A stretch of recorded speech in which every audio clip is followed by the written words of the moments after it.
All right, Pastor Linders, last class here talking about the Lord's Prayer. Going to finish us out with, I guess, lead us not into temptation, but deliver us from evil. Yeah, it sounds very strange because certainly you wouldn't say to anybody, don't lead me into temptation, as if God's going to tempt us. Right. Although Luther did say that my temptations are my masters in divinity. In other words, he felt that temptation can make us stronger, that if we can say no to something, we can say yes to something else.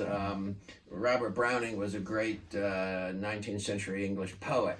And in one of his better poems, Bishop Blogram's Apology, it deals with doubt and faith and how to struggle with faith. And there's this wonderful line where it says like this: when the fight begins within himself, a man's worth something. God stoops o'er his head, Satan looks up between his feet, both tug, and he's left himself in the middle. The soul wakes and grows, prolong that battle through his life. I think what Browning's saying is that if we can say no to something, it makes us stronger.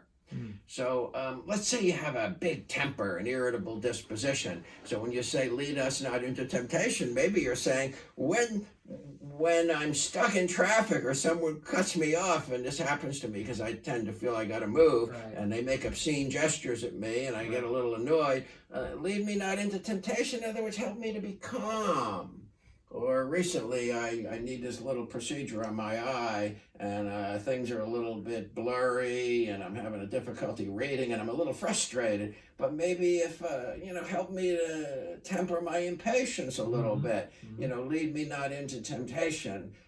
It's not so much that God's tempting us, as that we're using the temptation to make us stronger and better people. Or I think we have probably 10% of the people in this church that don't take wine for communion. I mean, they have a tendency that alcohol becomes a problem. So when we say, lead us not into temptation, maybe what we're saying is, when I'm at a party and there's drinking, or I have an opportunity, help me kind of to say no so I can say yes to something else if I have a temptation in that direction. Or kids go to high school and middle school and college, and maybe you never know if there's drugs or sexual promiscuity at a party. Lead me not into temptation means, give me the strength to say no. Or I remember when I went out for track and the coach said, oh, you're going to be out here spitting blood in the winter. It's going to be rough, but if you can somehow discipline yourself in the end, you'll look back and you'll say, I'm glad I disciplined myself. So, I think all of that is what I think of when it says, lead us not into temptation, but deliver us from evil. So, I'm sure all of you guys can think of ways in which you're tempted to...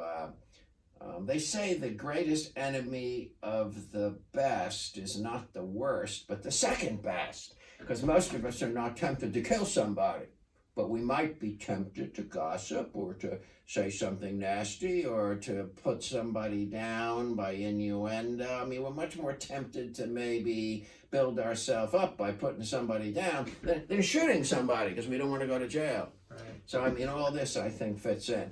Now, in the Bible, it does not say, for thine is the kingdom, the power, and the glory forever. And whenever I go to a Catholic church, at a wedding or a funeral, I'm up there and they always say, lead us not into temptation and deliver us from evil. And then they stop, because the doxology, you could call it a defiant doxology, that here we have all this horror going on with killings and murder, and in India, they didn't close up at the right time. They didn't get enough vaccines. The government was ineffective in helping. And now, you see on the news, it's just horrible. So to say thine is the power and the kingdom and the glory forever, it's sort of a defiant doxology that in spite of everything that happens, we believe that God's still going to win in the end. I heard history referred to once as his story, meaning that God gets the final word. A phrase I've used often is, Pilate had Jesus crucified and put a period after the deed, and God changed the period to a comma, for the story was to be continued. that Easter is God's so be it on everything Jesus came to do and say and be. That Bad Friday becomes Good Friday only because, in the end, God gets the final victory. And, we got to be part of that, but it's a struggle. It's a struggle because we never know when we get in the middle of a struggle how it's going to end. But we live in the hope that thine is the power and the kingdom and the glory forever, and that God will, in the end, that love is longer than hate and is stronger than hate. But wow, it takes a lot of courage to believe that in the end, love wins. Yeah. Martin Luther King had a phrase he often used. He actually stole it from Joseph Parker, who was a New England abolitionist. And the line was, "The arc of the moral universe is long, but it bends toward justice."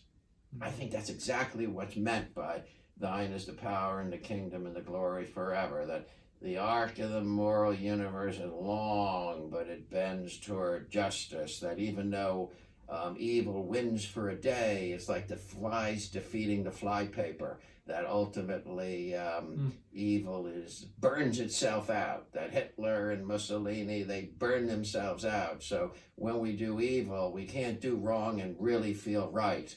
That if we want to, I guess the devil always says, take it now and pay later. And God says, pay now and get the reward later. And ultimately, I think that's what we mean by this defiant doxology. So, I think that's at least how I understand these, that good can come out of evil. A minus is turned into a plus. Mm-hmm. So, that's how I would understand it. All right. Thanks so much. All right. Thank you.